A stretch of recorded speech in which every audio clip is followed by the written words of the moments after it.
What's up? Rustin Noise #2. Troy Barnett here with JGC Sound. We're gonna give this another go. We got mics this time, so this should be a lot smoother. Yeah, pardon the us. Anyways, let's get started. I wanted to talk about the hustle, like back in the day. Definitely. To find new music, there wasn't YouTube. We had Headbangers Ball. Yeah. We had alternative. 120 minutes. 120 minutes. That's what it was. There was a couple like late night radio stations where you can be turned on to new music. Of course, magazines. But I mean, like. Definitely. Not like today where YouTube's where it's at, dude. You can sit there with a magazine or whatever and just fucking go to town and right. learning for like 6 hours straight. Yeah, definitely. Especially with some of these curators out there who have channels that specifically cater towards certain kinds of music where they really go in depth into that style of music. I think there's one of the Bong Druid of Mammoth Mountain or something. I think I Oh yeah. They put out like new records like constantly. Is that what you're talking about? Yeah. Everything that comes up basically in the genre of stoner and doom. Yeah. Yeah. Bands you've never heard of, just like right popping. Yeah. And then I'll have some more names for you next week, but this week I'm drawing a blank. But there are also ones who go into. There's ones for death metal. There's ones for the dirty doom death metal, I guess, where I've hit a hole recently where I found out about Grave Bomb, which we talked about last podcast. Another band that I hit up in that same hole was Mortician, which I really love. Right, from last podcast as well. That's still, I can't think of any new band that I've heard on there, but it's definitely that strain. That's the hole I'm in right now. I guess is what I'm trying to say. Stoner stuff? Yeah, stoner and death metal. But more on the dirty side of things, like where I found Grave Bomb. We were listening to that French band. I'm probably mispronouncing it. Scythilist Northers. I can't even pronounce it. Anyways, the name of the album is Le Dernier Le Crépuscule, and it's definitely some interesting atmospheric death metal with a bass player that's out of this world. Totally. I've only heard a little bit of it, but like I said earlier, I can't predict anything that's happening next. Yeah. It's all over the place. Yeah, that came out in 2016. I can't think of the label, but they're a French band. Really stoked about that. That's something I think I'm gonna go to sleep to tonight. Oh yeah. Yeah. Something Jason JGC Sound was having me read before we started the podcast was a review on the new Electric Wizard album that I found pretty interesting. Yeah, I think the reviewer in Decibel nailed it. I don't know. Right. He basically said it's like Pussycat Kill Kill Kill with Satan thrown in the mix. like 60s style, like Kenneth Anger style satanic imagery and stuff like that. So he definitely understood what Electric Wizard's going for. Unfortunately, I have yet to see Electric Wizard live. They're probably the biggest band that's had the most influence on me probably in the last few years. For a period there, I listened to Electric Wizard at least 3 hours a day, like every day, for probably like about a year and a half. Damn, bro. Yeah, I was telling JGC Sound earlier. I was saying I do love Dope Throne. That's a great album.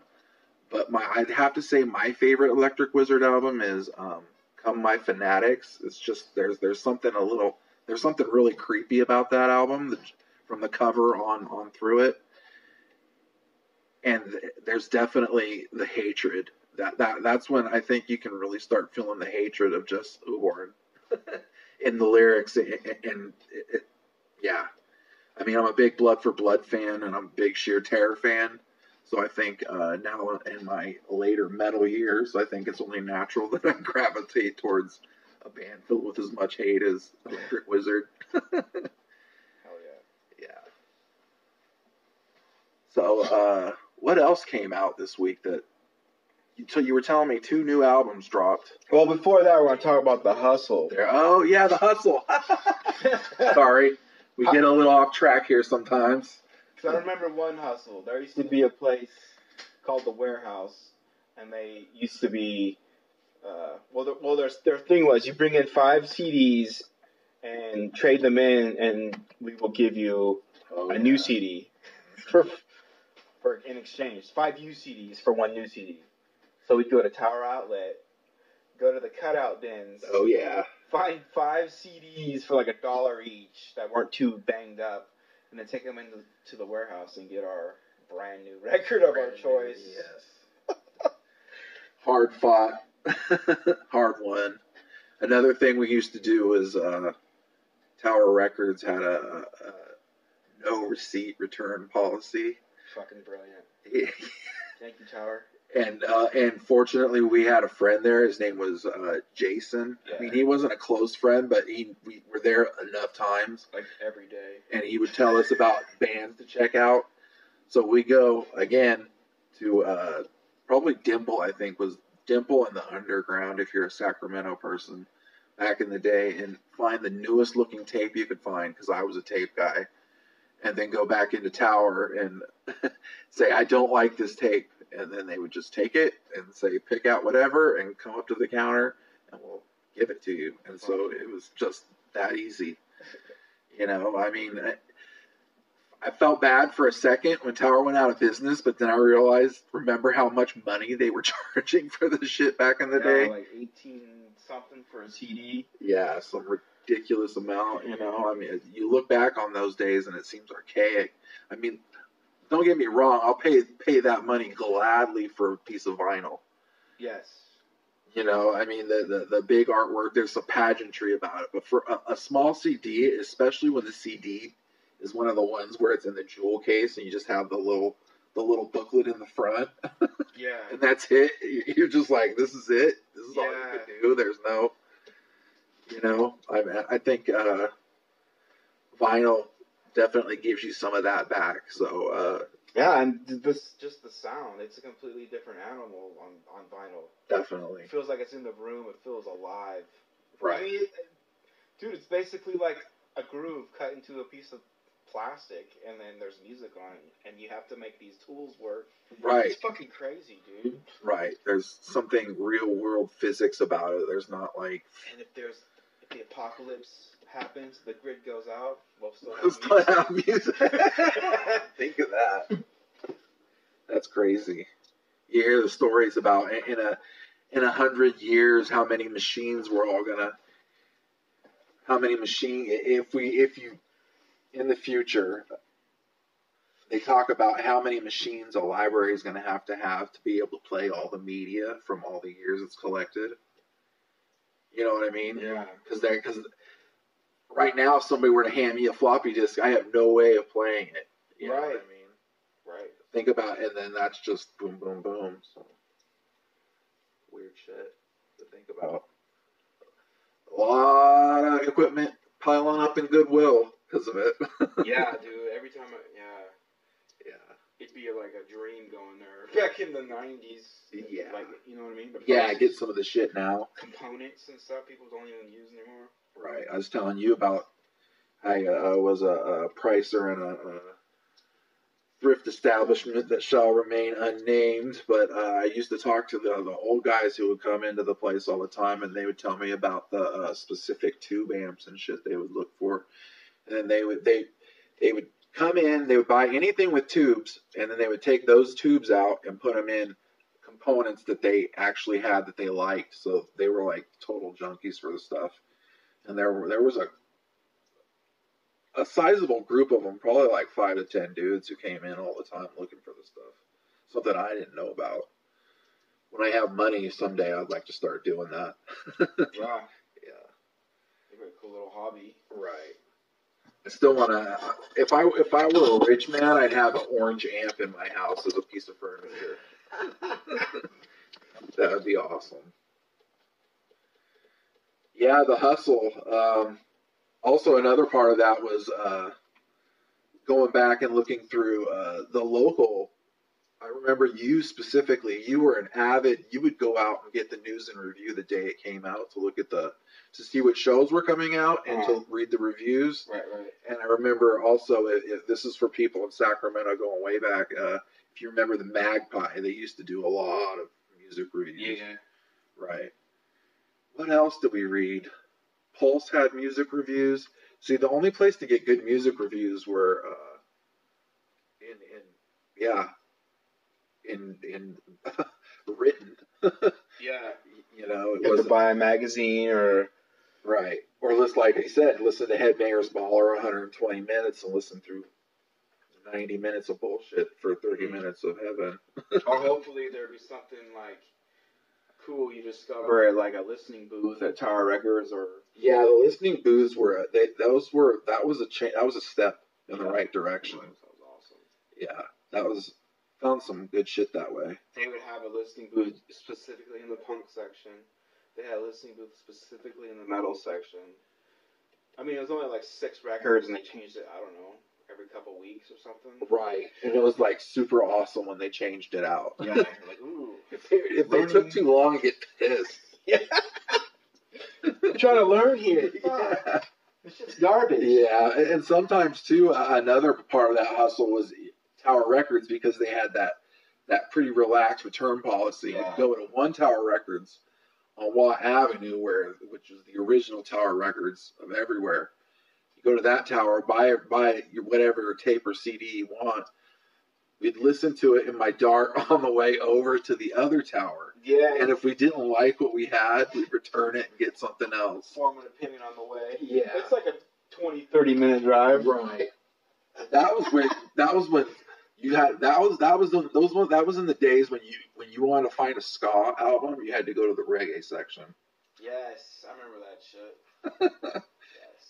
Yeah, that was back in the day. That's crazy. I forgot about that shit. Yeah. And the reggae section, wasn't the reggae section near in the classical? Yeah, it was in the back room. Yeah, it was like for years we used to look at people in there and be like, "What the hell are people doing in there?" Yeah. Look at all these old people, and then one day we're like, "Oh shit, this is where the good stuff is." There's MU330 in there. I think you found Mephistopheles in that section. Mephistopheles, if you guys don't know, you guys need to check out, are the shit. Satanic ska band. Fuck yeah. Yeah. Interesting stuff. Yeah. I love Bumblebee Tuna. Doesn't get better than that.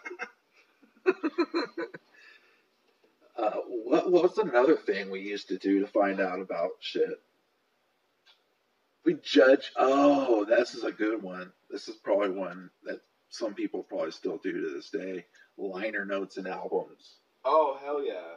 We learned a hell of a lot, yeah. Yeah. Who the band thinks and shit. Right. Who's this band? Yada, yada, yada. Yeah. Like, who the Cro-Mags thinking. Right. Leeway and like all these bands. And then from there, it's just like, yeah, you just go find all those bands and listen to them. Yeah. The one specifically I remember that was like that for me was, I can't think of it now. But yeah. Dude, pre-internet not the shit. Is a trip. Is a trip. Yeah.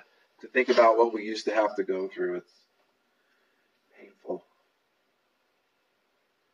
But now there's like so much to comb through, which I'm not complaining at all. I'm Right. just saying there is a lot to comb through. There's tons of shit to comb through. Just when you think you're like, okay, I got a handle on this shit. I know what's going on. No shit, man. You didn't hear about Polish death metal. You didn't hear about. That's one thing I've been listening to lately. I want to give big ups to Vader. I always love Vader. And their newer stuff. There's one album I was like, but there's shit from early 2000s to probably about 2008, 2009 is fucking killer. Hell yeah. Yeah, that's Polish death metal. That's funny you mentioned you think you got a handle on it and you don't have a handle on it, because I discovered this band. I'm like, these guys are amazing. Plague Widow. Yeah. These guys are amazing. I start doing research on them, and they're from my fucking hometown, Yeah. down the street and shit. I'm like, what the fuck? How could I have not heard of these guys? Right. And they're back together, actually. Right? Oh, really? I mean, they never broke up, but they went on, like, they just, like, stopped posting altogether for, like, a year. Well, I'm like, what the fuck happened? Battle Hag, I thought, because before you had really turned me on to them, I had run across them a couple times, and I was like, that's an awesome name. Then I saw Patches. I assumed they were from somewhere else. Right. Totally. Yeah. Especially with a name like that. You're like, Tom Hanks, too. They're popping, too, that way. Yeah. Again, that 16 show. Yeah. Mindbender. Epic show. Can't say good enough shit about 16 right now. Yeah. Show's fucking fire. What else did we see that was good at that Nunslaughter? Oh, California Death Fest. California Death Fest. That was. We haven't really talked about that. We talked about Aftershock a little bit.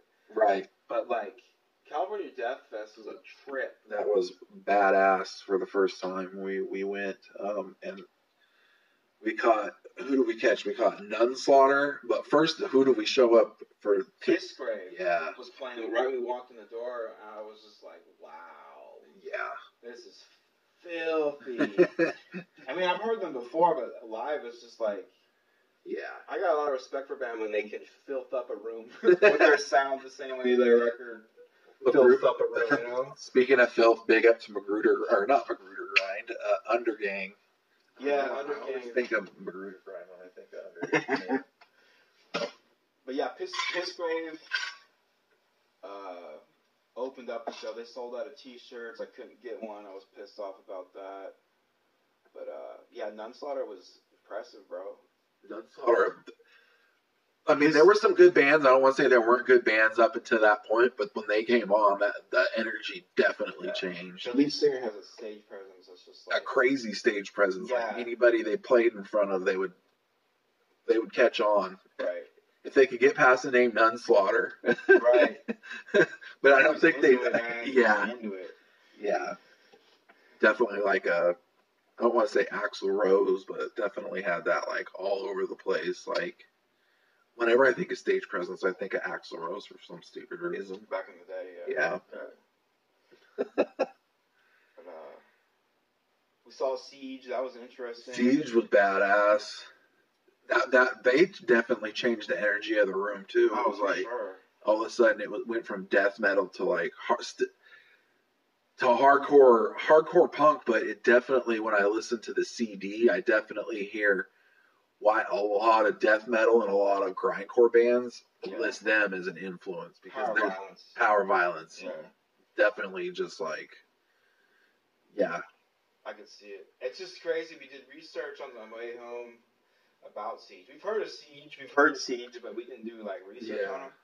They've released like 20 minutes of music 30-something years ago, and they've been fucking living influencing everybody off of that. Mike Patton gave them big ups for as a Dead Cross influence. Oh, that's right.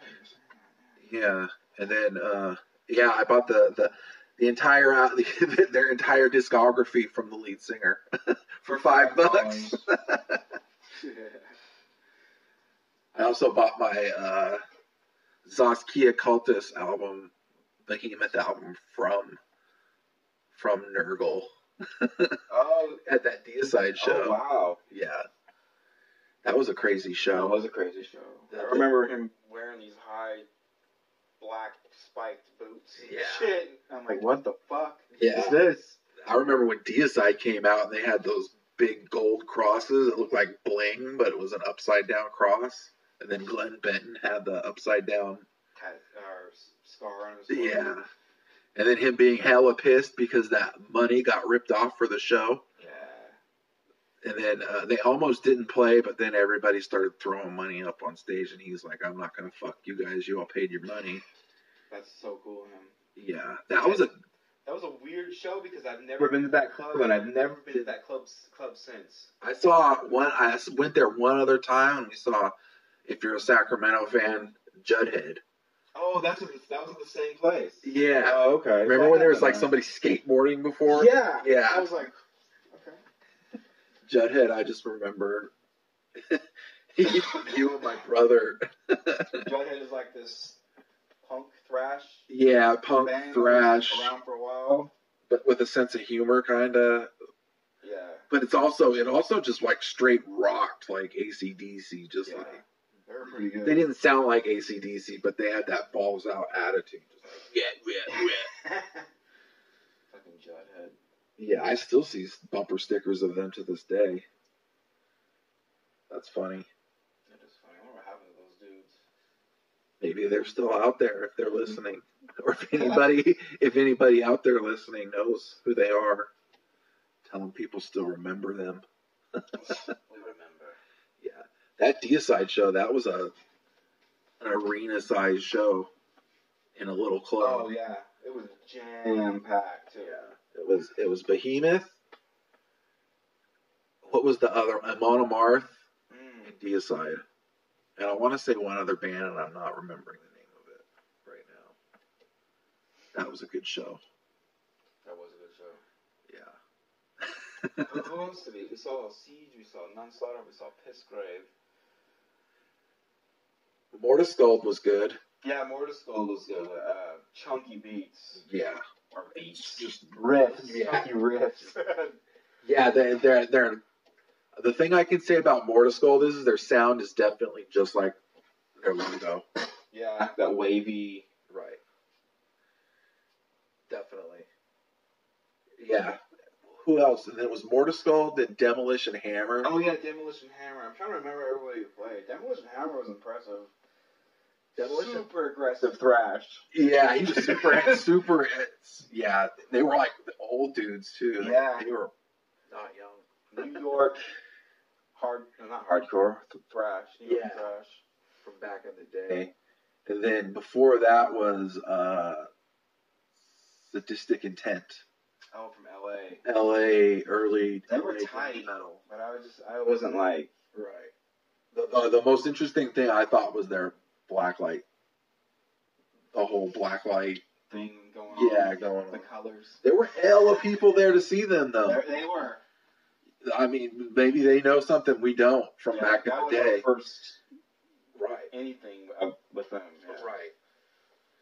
I love the way their name is written though. Yeah, they had some like good merchandise. Long, letters. And I mean, I'm not saying anything bad about them. I could see in a smaller venue, it'd probably go through you more. Yeah, translate a little better. Right. Demolition Hammer, and then we saw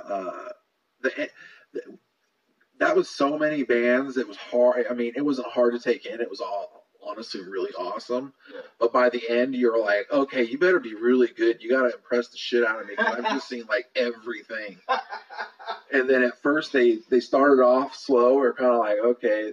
He came out at first and it was like, he was like, it reminded me of Satyricon when he first came out. What are their names? Samuel. Oh yeah, yeah, and at first, because my memory was tinged with memories of their albums being in the industrial band. And don't get me wrong, I love industrial, but that late at night after seeing that many death metal bands, I wanted you had to be brutal and more brutal than everything else. More brutal. Yeah, or I'm fucking out of here. So they were supposed to play their entire first record, I believe, in its entirety, but their first record, they were a straight-up black metal band. Black metal. And they're an industrial band now, so they have this industrialed up record, and we had like, oh, that's that track. Right. But it was fucking interesting, dude. I was interested. No, don't get me wrong. Once it picked up steam, it was on par with Satyricon, and I'm not saying they sounded like Satyricon. Right, I know exactly what you're saying. But he definitely had the stage presence going on, and the discipline of the entire band looked like. The only thing I compare it to was Satyricon. Yeah, totally. They were all. And when you do a research for Samael, Satyricon is one of the related bands. Really. I'm like, dude, Troy fucking nailed it. Oh yeah, I can hear it now that I've listened to the new record a couple times. Samuel, they were badass. I mean, they definitely. By the end, I was like, I could stick around for another one. Yeah. And I mean, my shit was throbbing. My back. Oh fuck. Yeah. Nowhere to fucking sit. Yeah. One day we're gonna come up with an invention to solve that. Yeah, something that folds up in your pocket and turns into a chair. Hell yeah. Carbon nanotubes and shit. Yeah, so, oh, you've been working on the logo. Yeah, it's coming along. It's, death metal logos aren't as easy. I mean, for my first swing coming from a graffiti standpoint, I don't think it was too bad.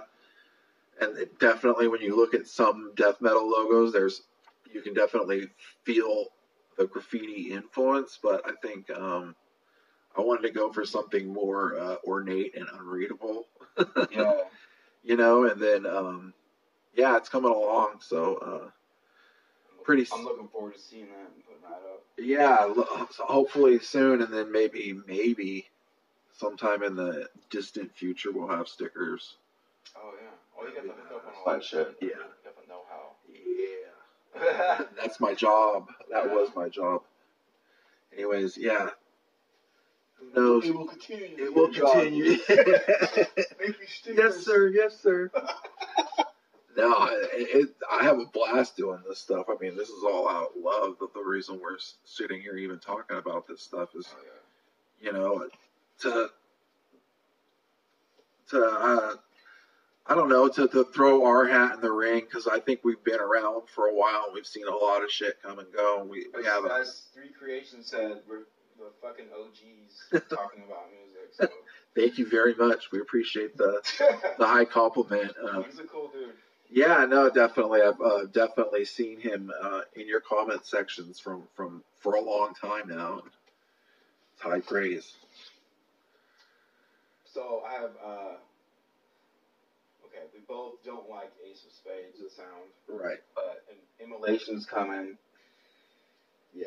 And I really want to see Immolation, but the sound in that club is fucking. Unless we go all the way to the front. That's what I was just thinking. Stand in front of that damn speaker. Fuck it. I'll buy a fucking headband for my glasses, so it's like an old man, because fuck, dude, that's what I worry about, losing my glasses. Yeah, I've even thought about taking my GoPro and throwing it on one of those selfie sticks. Can you sneak that in? Yeah.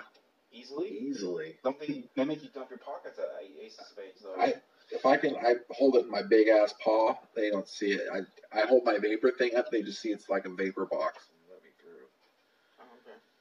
And sometimes I had them grab it once, and they let me in. That's how I got into the Death Fest. Oh, they knew about it. They saw it. Yeah. Cool. Okay. Yeah. I mean, so who's head? I'm like.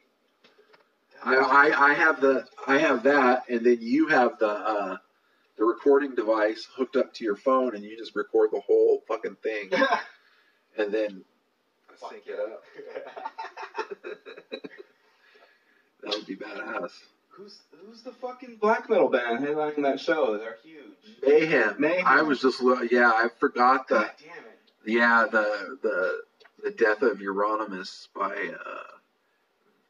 what's his name? I'm murdering his name. Varg Vierness from Burzum. Did you ever see that movie about that? Yeah. Well, yeah. Yeah, about how I guess Euronymous had been threatening Varg after he left, I believe. Don't kill me for getting this wrong. This is damn near like mythology at this point. But I guess Euronymous had been scaring Varg and somehow Varg was going over to his house or something. Anyways, he thought Euronymous was going to kill him, so he killed Varg. So Varg killed Euronymous. And from what I read on, again, I'm not going to say what, I'll say it's Wikipedia, so don't murder me if it's a lie. Yeah. But I read into that too, that they didn't fuck around. They had I think it was a bassist or guitarist that killed himself, and they took a picture of it before the cops got there, and then they released it as an album cover. Yeah, I remember hearing about that. Yeah, and then they said something fucked up, and then supposedly I guess a part of the mythology is that they made a stew out of some of his brains and ate it.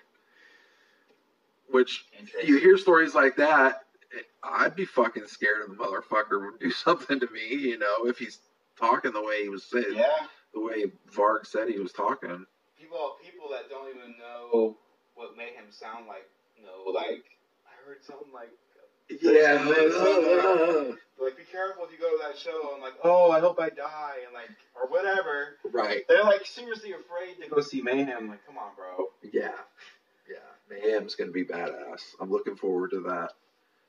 I don't know who else is playing that show. It's Mayhem, Immolation, and fucking, I can't remember. Immolation's badass. We saw that with 6 Feet Under. I really want to see Immolation. I love the new record. New York death metal. Hell yeah. Yeah. Fucking angry. Who else did we see? We saw another. Is it Skinless? Is that the band we saw with Dying Fetus? Skinless, but I don't know. We saw them with Dying Fetus. And they're New York death metal, aren't they? I'm not sure where Skinless is from. If I don't have the internet in front of me, I'm fucked, bro. Yeah, I know. Forgive me for not having a good for not having a good connection at the moment. Soon, if you hit up Troy Barnett on Facebook, you should come across. I'm gonna be loading up some videos pretty soon of some new artwork that I have. Oh, dope. Yeah, so if you guys want to check that out and see what my stuff looks like, definitely hit that up. Also, I'll be putting it up on YouTube and sharing it with the Rest in Sound social media stuff, so you guys will be able to see it there too. So keep an eye out for that soon. I'm still torn with the soundtrack. I don't know if I want to go the licensed route and put the shitty free music on it, or if I want to go all out and do what I like and what I listen to and what I think what the video calls for. So I'm sure, like, I'm not sure, but right. I mean, these smaller bands that we held, like, hey, can I use this track or whatever? They might be cool with it. Yeah, I've never asked, but I mean. Yeah, definitely. If anybody has a band out there where they're cool with letting us use their music in some of our stuff, please let us know. And if for some reason you feel like yes, you would like to let us borrow it, but maybe not forever, I would definitely even if it's for a few months, let us know, and we could definitely put the video up and take it down. But we could even like choose one and like, hey, right. Hey homie, right? Like your band, can I use this? Right, definitely, definitely. Yeah, mutually beneficial situation. Yeah. Press for press, whatever. Yeah, definitely. What else? You had some other what else dropped? Now that we're sort of through the hustle, you had a couple albums that came out. Well, there was a new Cannibal Corpse record that came out this week that I've given a little bit of attention to. And then there was a new Converge record that came out this week. And you said the new Electric Lizard comes out Wednesday. Yeah, Wednesday or Thursday. I'm not quite sure on that. That I'm super looking forward to that. Yeah. Yeah, I mean, we could give some attention to just those three, and then whatever else, right. You think of for next weekend. Yeah, let's talk it up. Really quick talk about some of our listeners asked us to review a couple things and maybe talk about it a little bit. The first one was Turbo Wolf. Oh, which we really found very interesting. Turbo Wolf. Someone described them as Electric Lizard meets the Pixies. Definitely hear that. Definitely hear a band we were talking about last podcast. I definitely hear like they don't sound like Enon, but they definitely have like an Enon sense of pop in their throughout their stuff. It definitely sounds like a poppy version of Electric Wizard's riffs. Mm-hmm. Some of it, I mean, but some of it, they go off on and do their own thing. I like the track that you sent, that the listener had us review. Yeah. But as with everything on YouTube, if you like what you hear, you do a little digging, and then found another. Their first album, I believe it was, came out in 2011. It has snakes on the cover of it. I forget. Forgive me for not knowing. That's cool. But they had a track called Seven Severed Heads, which was really awesome. That definitely had dare I say, a choking victim, like crust vibe to it. The vocals, that guy kills it. First, I saw a video and I thought, oh God, here's some hipster metal. Yeah. You know what I mean? Yeah, I didn't know what to think with that name either. Yeah, but I mean, they tear it the fuck up. Yeah. You know? They kind of remind me of Child Bite. Not their sound, but the way the art direction goes all over the place. Yeah, they definitely had some really awesome videos. I love whoever's doing their artwork and video. I don't know what you call that. But even like the art direction of a sound, like it's like everywhere. Yeah. You cannot predict that shit. Yeah, it was definitely interesting to come across one of their shit. They had a covers album. Oh, okay. And it gives you some insight. There's two songs on there. I didn't do enough digging to find out where they came from, but one song is they cover MGMT's Electric Feel. Oh wow, that's interesting. And then they cover. I'm gonna draw a blank here. We'll keep talking while I look it up really quick. But yeah, they're definitely an interesting band. They also I don't want to say remind me. They do a little bit. I will say that. Of what? That band Cadaver that I was asking if you had heard of earlier. If anybody out there has heard Cadaver, they're definitely interesting. I heard about them because somebody threw them in a Electric Wizard mix that I found on YouTube, and they came across. If you just watch the video alone, you're like, what 70s hellhole have I stepped into? They're definitely interesting, and they definitely rock. Let's see here. Cadaver. I've heard that name. I just haven't. Yeah, it's spelled Kadavar. Okay. And once you see the logo, you'll be like, I've seen that before. Yeah, probably. Yeah. Yeah. What was the name of that band again that we were just talking about? It was Turbo Wolf. Makes you think of like 80s movies. 80s imagery. Yeah, they definitely have the imagery thing down pat. They are no joke. Okay, pause. Let's go. Sorry for the terrible radio. Let's see here. Maybe, there we go.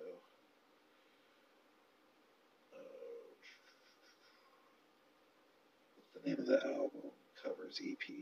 Covers EP. Turbo Wolf Covers EP, Volume 1.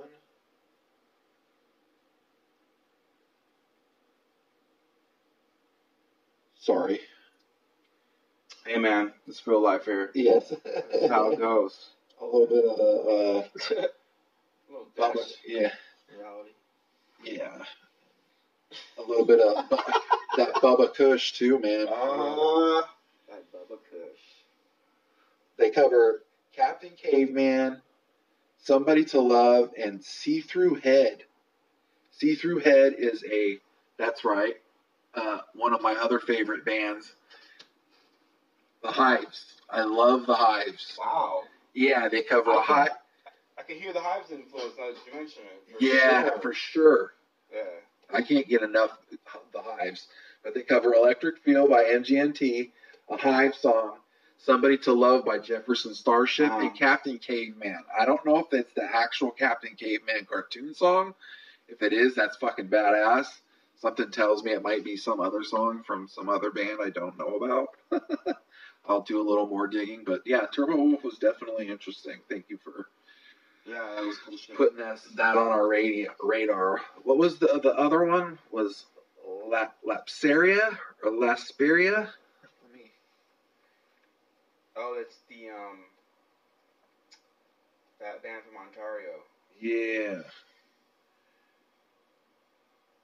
Or do you want to...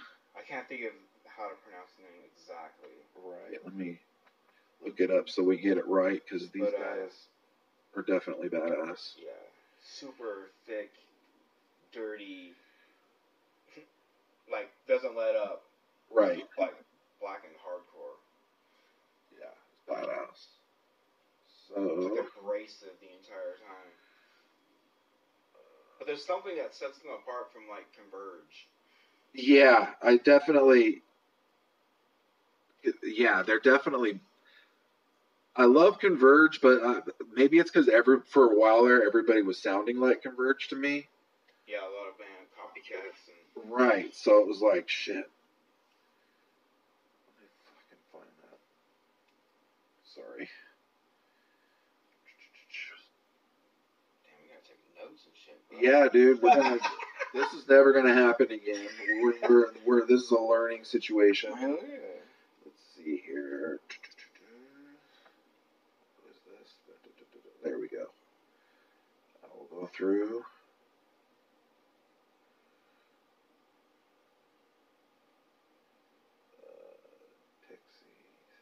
Oh yeah, tell them about Hatebeak really quick. That's what we could do. Oh, that grindcore band that you found. That has their bird squawking, right? Yeah, it's a bird that does the vocals. Yeah, and they have I guess it's a split. I could be wrong, but I believe it's a split with another band called Canonus, and that has a dog as a vocalist. And it's Nothing to Atone by Lapsaria. Lapsaria. Yeah. And let me pull it up really quick so I can say the name. Nothing to Atone, Marrow, Stagnant Pool, and Throw. All the 4 tracks. Yeah, it's 4 tracks. It's Andy. Never mind. That's the people. That's not the band. But yeah, Nothing to Atone. Definitely in awe of the graphics they have. The bones. Yeah, the bones. Those are definitely awesome. What style is that? Is there a name for it? Pointillism. It looks like it's actually. Let's see here. No, what it looks like it might be too is they did cutouts from Photoshop of older medical drawings. Oh wow! Okay. It looks like it's old medical drawings. I could be wrong. I mean, I would love for them to reply and straighten me out.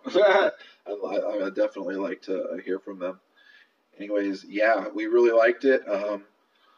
I liked how it just never lets up. Right. And it's just like Joe, the entire, like... Yeah, no, I definitely liked it. I wish I had taken notes so I could say more about it. Totally. I think we'll do it more justice next week. So, yeah. But yeah, definitely, if there are any bands out there, or if you know of any bands who would like to have their stuff reviewed, much more in depth than the one we just did. But if you do know of anybody out there who would like us to review their band, please let us know. We love hearing new music, and fuck yeah. I've never heard of that band. Yeah, they're badass. Yeah, they really are. Yeah, yeah. So imagine seeing them in like a tiny little bar, just the sound. Right. It's sick. And and knowing about those bands too, it's like you could easily read that name in a what do we call it, news and review, and just not, because unless you know what Lapsaria is, it just blends into the background. That's not a diss or anything, but you just know how those names, it's hard to stick out there, I guess, is what I'm trying to say. And by bringing it on our radar, it's definitely we hope to see more of them. Hell yeah, out and about. So, what else? I don't know, man. I just keep digging for new shit. I fucking I don't know. Fucking listen to Power Trip on vinyl. Oh, that's right. You're talking about the Power Trip on vinyl. It's like a different animal, man. It's even more aggressive than it is on digital or fucking. It makes me, it makes me definitely want to go out and get a copy of that. It's like you could feel the anger. Like, it's fucking crazy, dude. Wicked. Yeah. Power Trip is the shit. But the more I listen to them, the more I think of the Age of Quarrel era Cro-Mags. Not that it sounds like that, right. but like that same fucking energy. Yeah. Like, it's pissed. You know what I mean? Yeah. Like, it'd take your head off if it could. And the more like stuff they're getting more press. I like how the lead singer just seems more and more aggressive the more press he gets. It seems like. Yeah, I know. If you haven't seen the Amoeba interview of Power Trip, you guys definitely need to check that shit out. Oh, What's in My Bag? The What's in My Bag with Power Trip is good. That's one of the interesting as shit. Yeah, that's what put them on my radar. I mean, I heard them before and I liked it, but once I saw that interview, I was like, wow, I gotta really give this shit some time. Their drummer's into some crusty shit, dude. Yeah. He turned me on to like 3 or 4 different bands and records, and I'm like, wow. Yeah, that whole What's in My Bag series is pretty fucking good. I like it. Brings back memories of going out to Amoeba in Berkeley and just gorging ourselves on pizza and then going record shopping, digging through the fucking clearance bins. Fuck the regular bins. Give me their clearance bins. They didn't know what they had in there. Oh, dude, $2 for this, $2 for that. The Mindless Self-Indulgence, the first edition. I forget what the name of that one is. That shit's worth money now. What else? Yeah, I found so much stuff in there. I remember finding all these Sheer Terror singles with that's right an extra track on it that's nowhere else. So yeah, I'm just like, what the fuck? Yeah, I think that's where I got my my Black Sabbath covers. That album that came out in the 90s where they had all the different Nativity in Black, and it has a song on there that's not on the Nativity in Black. I think it's Sacred Reich does a song. Oh, that's interesting. Yeah, and I can't think of what song it is right now. Surf Nicaragua is badass. What else? There's this one band I've been interested in and I've listened to a little bit called Ace Phalanx. They kind of, I don't know, the super like crusty, I want to say death metal. Really? Yeah. They're coming through the Bay Area. I don't know. I'll send it your way. See what you think of it. Yeah, definitely. It's interesting. Still excited for Pig Destroyer. Yeah, dude. Hell yeah. If anybody else is going to Pig Destroyer in the area, please drop us a line. I'd definitely like to meet up at the show and talk to you guys. Fuck yeah, dude. Yeah, just talk about stuff. Never seen Pig Destroyer. Yeah, Pig Destroyer is gonna be insane. Been a fan since Prowler in the Yard. Yeah. Fuck, dude. Yeah. And before that, Agoraphobic Nosebleed. That was. Oh yeah. I found the Poacher Diaries at the Amoeba clearance bin. Dollar bin. Yeah. That was a life changer. Yeah. That was Converge. Converge split with Agoraphobic Nosebleed. Yeah. I remember fucking listening to that shit. Like, yeah. In bass housing. On a boombox. Yeah. That was the shit. What else? What comics are you reading right now? I just keep up with The Walking Dead. I mean, there used to be a handful I keep a grasp on. I guess I still do. Walking Dead, Saga, and there's a couple other ones, but what I was telling you about earlier with Alex and Ada. Yeah, that one's definitely sounded interesting. The Luna Brothers sound interesting. Shit. What's the art like though? Is it weird too, or is it? It's not super weird, but it's definitely like that's the Luna Brothers. Okay, cool. Huh. I'll have to check that out. And then that series, Girls. Oh, really? Yeah, they did this craft crashes in, like, I don't know, Kansas or some shit, and all these women that look exactly the same. Oh, you're telling me. Yeah, buck naked, come into town and they want to fuck all the men. It's fucking bizarre, bro. I'll have to read that one. Good shit. It's definitely. I don't know what happened, but all this. I'm assuming it's the desktop publishing ability of that's everywhere now on computers is partly to blame for the explosion of comic books. All of a sudden, anybody can put one together and send it off for print. You know. Heck yeah. You don't need a middleman. Yeah. It's a golden age for media in general. For creativity. Yes, which is kind of why we like doing this podcast. Is why we want to do it, is to curate, to find people who are into what we're into, and to find new things that other people are into that we might be into. Oh yeah. Yeah. So, are we getting ready to close it out? Yeah, this is number 2. Number 2. Next week will be more organized. We were a little more organized than last week, I think. Again, keep an eye out for my... didn't you do a music review? Yeah, for... Undergang. Undergang, that's right. Yeah. So, I don't know if you haven't seen that yet. Definitely go check that out. If you haven't heard Undergang, do yourself a favor. Yeah, I can't say enough good things about them. They're a German. I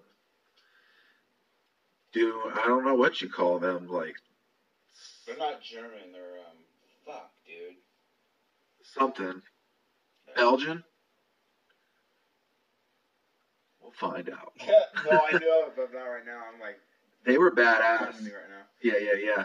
But anyways, yeah, keep an eye out for Jason's music reviews. He's getting that started up again. JGC Sound. Sorry. We'll get that down soon. We're doing these late at night, so bear with us. But again, and keep an eye out for my artwork and my drawing videos. And if you know anybody who would like to have some artwork done for their album or for anything they're interested in on one of their projects, I am tongue-tied right now. Anyways, I better do myself a favor and get off this thing. This is Troy Barnett and Jason, JGC Sound, and we'll see you next week. Have a good one.